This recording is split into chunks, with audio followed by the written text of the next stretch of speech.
మళ్ళీ ఈయనే అడిగాడు, మీరు కావాలంటే కేంద్ర ప్రభుత్వంలో ఉన్నటువంటి సెంట్రల్ గవర్నమెంట్ అధికారులు కూడా వేయండి అని చెప్పేసి తుషార్ మెహతా గారు కేంద్ర ప్రభుత్వం తరఫున ఆయన చెప్పారు.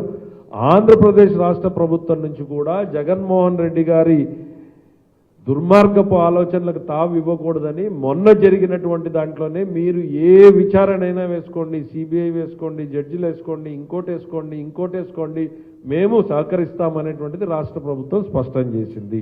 అయితే ఇవాళ ఇచ్చినటువంటి ఆర్డర్లో ఏం చెప్పింది court? At the outset, we clarify that we have not gone into the allegations and counter allegations made in either of the petitions and the stand.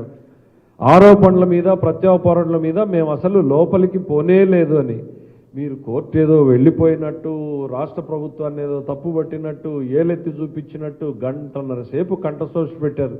Supreme court రాతపూర్వకంగా ఇచ్చిన జడ్జిమెంట్నే వక్రీకరణ చెప్పగలిగినటువంటి సమర్థుడు జగన్మోహన్ రెడ్డి గారు. మీరు చాలా గొప్పవాళ్ళు. మీరు ఒక్కొక్క పాయింట్ మీరు చెప్తా ఉంటే దెన్ రాజకీయ క్రీడ గురించి ఎవరి గురించి మాట్లాడారు అక్కడ? అసలు ఏ నేపథ్యంలో రాజకీయ క్రీడ అనేటువంటిది వచ్చింది? సుబ్బారెడ్డి గారు ఎవరైతే పిటిషనర్ ఇందులో ఉన్నారో ఆయన గురించి మాట్లాడుతూ ఉన్నప్పుడు సొలిసిటర్ జనరల్ ఒక మాట చెప్పాడు. ఏంటి? ఇది ఆల్రెడీ తిరుమల తిరుపతి దేవస్థానం విజిలెన్స్ ఎంక్వైరీ జరుగుతూ ఉంది, దాని మీద హైకోర్టులో పిటిషన్ వేశారు, దాన్ని ఇక్కడ తెప్పకుండా దాచారు అనంటే ఎస్, అది తీవ్రమైనటువంటి అంశము. అంటే తప్పు చేసింది ఎవరిక్కడ? సుబ్బారెడ్డి గారు. ఈజ్ ఎ పొటెన్షియల్ ముద్దాయి కావచ్చు అన్న మాట వాడాడు ఆయన. నేనన్నది కాదు, హైకోర్టులో జరిగినటువంటి వాదనలో ఆయన గురించినటువంటి మాట వచ్చినప్పుడు ఆయన ఈ విచారణ జరుగుతూ ఉంది, ఈ can be a potential accused అనేటువంటిది చెప్పారు. సో ఆయన నేరస్తుడో ముద్దాయో అయ్యేటువంటి అవకాశం ఉంది అనేది దాచినప్పుడు ఆ బ్యాక్డ్రాప్లో ఎస్, ఇక్కడ చాలా రాజకీయ కోణం అనేటువంటిది స్పష్టంగా కనపడుతోంది. కోర్టుకి అర్థమైపోయింది మీరు ఏ ఉద్దేశంతో సుప్రీంకోర్టు తలుపు తట్టారో అని. అక్కడ చాలా క్లియర్గా ఏం చెప్పారు? We clarify that we would not permit the court to be used as a political battle ground. రాజకీయ క్రీడా ప్రాంగణాన్ని కానివ్వడానికి కోర్టుని ఉపయోగించుకోవడానికి సిద్ధంగా లేము అని.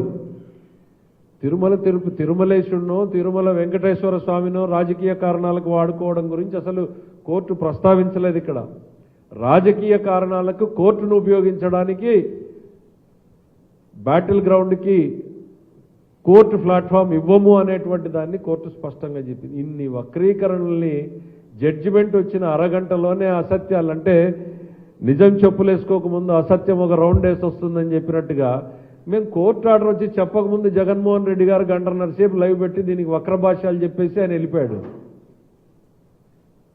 దీన్ని చూసే పుట్టుంటుంది ఆ సామెత, నిజం చెప్పులేసుకునే లోపల అసత్యం ఊరంతా తిరిగేసి వచ్చి ఉంటుంది అనేటువంటిది. కాబట్టి ఇవన్నింటిలోనూ ప్రధానంగా మేము చెప్పేది తిరుమల తిరుపతి దేవస్థానంకి సంబంధించినటువంటి ఏదైతే ఇన్ని రోజుల చర్చ జరిగిందో ఈ చర్చలో నిజంగా దేవుడి పట్ల భక్తో లేకపోతే భయమో అభిమానమో ఉంటే జగన్మోహన్ రెడ్డి గారు ఇవాళ ఒక్కటే మాట చెప్పి ముగించి ఉండాల్సింది. ఎస్, ఈ దేవుడి మీద నాకు నమ్మకం ఉంది, ఇప్పుడు సుప్రీంకోర్టు ఇచ్చినటువంటి విచారణలో నిజాలు వెలుగులోకి వస్తాయి అనేటువంటి మాటనైనా కూడా ఆయన చెప్పుండుంటే సంతోషపడి ఉండేవాళ్ళం. అది తప్ప ప్రెస్ మీట్ మొదలుపెట్టిన దగ్గర నుంచి చివరి వరకు కూడా చంద్రబాబు నాయుడు గారి మీద దుమ్మెత్తిపోయడానికే సమయాన్ని ఉపయోగించుకున్నారు తప్ప ఎక్కడా కూడా ఇదిగో మేము ఇది కోరాం, కోర్టు మాకు ఇది ఇచ్చింది, ఎస్ వీ విల్ వెయిట్, చాలా హుందాగా ఉండేది. అప్పుడు నిజంగా మీరు దేవుడి గురించి దేవుడి గౌరవం గురించి ఆలోచించినటువంటి వ్యక్తిగా మీరు కనపడేవాళ్ళు.